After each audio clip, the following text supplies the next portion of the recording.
কোনো রকম ক্রিম ছাড়াই আজকে ম্যাঙ্গো আইসক্রিম তৈরি করে দেখাবো। ছোট থেকে বড় আমরা সকলেই কিন্তু আইসক্রিম খেতে ভীষণই পছন্দ করি। আর এই পাকা আমের সিজনে পাকা আম দিয়ে তৈরি করা এই আইসক্রিম খেতে কিন্তু ভীষণ ভালো লাগে। ঘরে থাকা মাত্র কয়েকটি উপকরণ দিয়ে দারুণ সুন্দর এই ম্যাঙ্গো আইসক্রিমটি আজকে আমি আপনাদের সাথে শেয়ার করব। নমস্কার বন্ধুরা, মন কিচেনে আপনাদের সবাইকে স্বাগত। আশা করি আপনারা সবাই খুব ভালো আছেন। আজকে ঘরে থাকা মাত্র কয়েকটি উপকরণ দিয়ে ম্যাঙ্গো আইসক্রিম তৈরি করে দেখাবো। তার জন্য এখানে আমি হিমসাগর আম নিয়ে নিয়েছি দুটো। আর অবশ্যই চেষ্টা করবেন আমগুলো যাতে একটু মিষ্টি হয়। আম দুটো খুব ভালো করে ধুয়ে নিয়েছি। এখন আমটাকে একটা স্লাইস করে কেটে নিয়ে এভাবে করে চামচের সাহায্যে আমটাকে তুলে নেব। এইভাবে করে আমি দুটো আমের থেকেই আমগুলোকে রেখে আঠিগুলোকে আলাদা করে দেব। আপনারা চাইলে এখানে 3টে আমও ব্যবহার করতে পারেন। যেহেতু আমি মিডিয়াম সাইজের আম ব্যবহার করেছি তাই এখানে দুটো আমি ব্যবহার করেছি। আপনারা যদি ছোট সাইজের আম ব্যবহার করেন সেক্ষেত্রে 3টে আম ব্যবহার করবেন। দেখুন দুটো আমের থেকেই আমি আমগুলোকে আলাদা করে নিয়েছি। এখন একটা মিক্সিং জারের মধ্যে আমি কেটে রাখা আমগুলোকে দিয়ে এখন খুব ভালো করে মিহি করে আমগুলোকে পেস্ট করে নেব। দেখুন খুব ভালো করে কোনো রকম জল ছাড়া শুধু আমটাকে আমি পেস্ট করে নিয়েছি। আর আমের মধ্যে কিন্তু কোনো রকম দানা দানা ভাব নেই। এখন এইটাকে আমি সাইডে রেখে দিচ্ছি। আর এইদিকে আমি দুধের একটা মালাই তৈরি করে নেব। তার জন্য কড়াইতে 1/2 লিটার দুধ দিয়ে দিচ্ছি। দুধটাকে একটুখানি নেড়েচেড়ে নিচ্ছি। আর এখানে এখন হালকা একটু গরম হয়ে গেছে দুধটা। এই পর্যায়ে আমি 1 প্যাকেট গুঁড়ো দুধ দিয়ে দিচ্ছি। গুঁড়ো দুধটা দিয়ে এখন খুব ভালো করে দুধের সাথে মিশিয়ে নিচ্ছি। তার সাথে এখানে আমি স্বাদ মতো চিনিও দিয়ে দিচ্ছি। এখানে আমি 4 চামচ মতো চিনি ব্যবহার করেছি। চিনিটা অবশ্যই আপনারা আপনাদের স্বাদ অনুযায়ী ব্যবহার করবেন।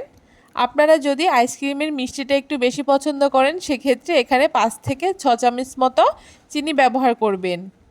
এখন দুধটা যাতে খুব তাড়াতাড়ি ঘন হয়ে যায় তার জন্য এখানে 3টে আমি টোস্ট বিস্কুট ব্যবহার করেছি। এখন টোস্ট বিস্কুটটাকে খুব ভালো করে দুধের সাথে মিশিয়ে নিচ্ছি। এইখানে আমি ফ্লেভারের জন্য এলাচের দানা ব্যবহার করছি। তবে আপনারা যদি আমের ফ্লেভারটাই বেশি পছন্দ করেন তাহলে এখানে এলাচের দানাটা ব্যবহার করার প্রয়োজন নেই। এলাচটা আমি এখানে গোটাই ব্যবহার করেছি কারণ এটা মিক্সিং জারে যখন পেস্ট করব তখন খুব ভালো করে এলাচের দানাটা একদম গুঁড়ো হয়ে যাবে। এখন বেশ কিছুক্ষণ দুধটাকে আমি জাল করে নেব মিডিয়াম আঁচে। যতক্ষণ না দুধটা একটুখানি ঘন হয়ে যাচ্ছে ততক্ষণ দুধটাকে জাল করে নিতে হবে।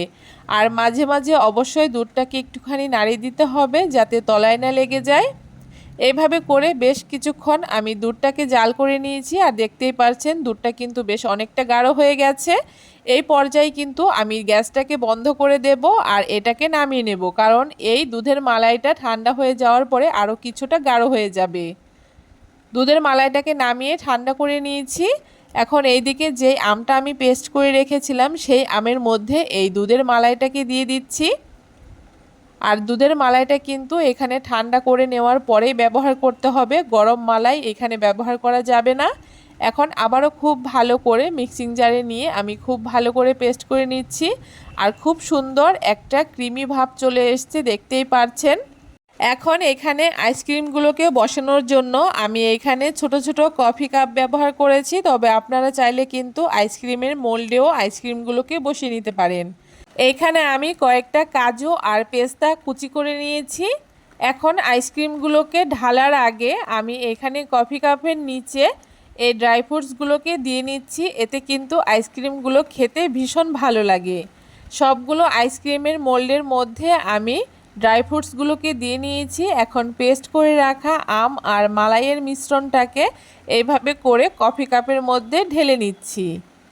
ক্রিম ছাড়া এই মালাই দিয়ে তৈরি করা আমের আইসক্রিমটা খেতে দুর্দান্ত হয়। আপনারা কিন্তু অবশ্যই বাড়িতে একবার বানিয়ে দেখবেন।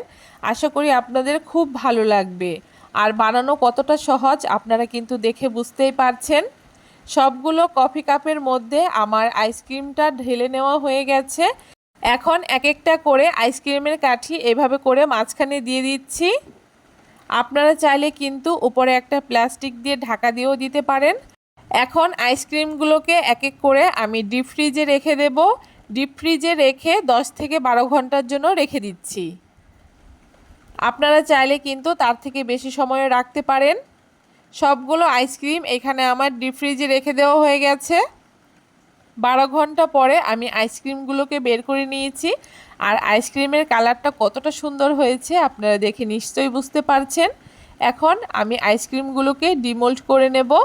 তার জন্য কফি কাপটাকে ঠিক এরকম করে একটুখানি ছিঁড়ে নিলেই, হালকা করে টানলেই দেখবেন আইসক্রিমটা খুব সুন্দর উঠে আসছে। আর আইসক্রিমটা দেখতে কতটা সুন্দর হয়েছে, আর কাজু পেস্তা দেওয়ার কারণে আইসক্রিমটা খেতে আরও বেশি ভালো লাগছে। এইভাবে করে সবগুলো আইসক্রিম এখানে আমি ডিমোল্ড করে নেব। কেমন লাগলো আজকে খুব সহজ পদ্ধতিতে কোনো রকম ক্রিম ছাড়া মাত্র ঘরে থাকা কয়েকটি উপকরণ দিয়ে এই ম্যাঙ্গো আইসক্রিমের রেসিপি? অবশ্যই কমেন্ট করে জানাতে ভুলবেন না। ভিডিওটা যদি ভালো লেগে থাকে অবশ্যই সবার সাথে বেশি বেশি করে শেয়ার করে দেবেন। আর আমার চ্যানেলে নতুন বন্ধু হয়ে থাকলে আমার চ্যানেলটাকে সাবস্ক্রাইব করে দেবেন।